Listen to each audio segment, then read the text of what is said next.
इसलिए भगवान ने सृष्टि की रचना की और सृष्टि में एक से अनेक हो गए। दूसरा प्रश्न आपका था कि भगवान ने किसी को सुख तो किसी को दुख क्यों दिया? तो भगवान किसी को सुख या दुख नहीं देते, व्यक्ति अपने कर्म के ही द्वारा सुख और दुख की प्राप्ति करता है। कि दाता निज कृत कर भोग सब भ्रात। स्वयं के कर्मों के द्वारा व्यक्ति को सुख और दुख की प्राप्ति होती है। आज अच्छा कर्म कर लिया तो आप हो सकता है परमात्मा अगला जन्म कहाँ दे दे। जैसे आप मोबाइल आपका एक इंस्ट्रूमेंट है, भगवान करता कुछ भी नहीं है, वो तो केवल एक मॉनिटर बन के बैठा है।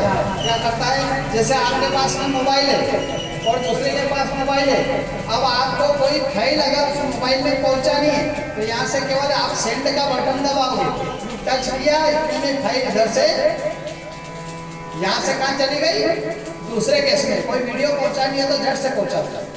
ऐसे ही परमात्मा जब यहाँ से जीव निकल करके जाता है तो वो किसको सुख और दुख की प्राप्ति होती है? क्योंकि वो अपने कर्म के माध्यम से जाता है और उसका जैसा कर्म होगा वैसे इंस्ट्रूमेंट में वो डाल देगा।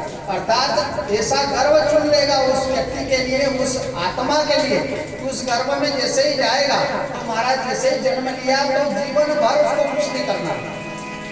दान वैभव अपार, किसी राजा के यहाँ जन्म दे दिया, किसी धनाढ़ के यहाँ जन्म दे दिया, करता कुछ भी नहीं है, केवल यहाँ से उस जीव को जड़ से उस गर्भ में डाल दिया।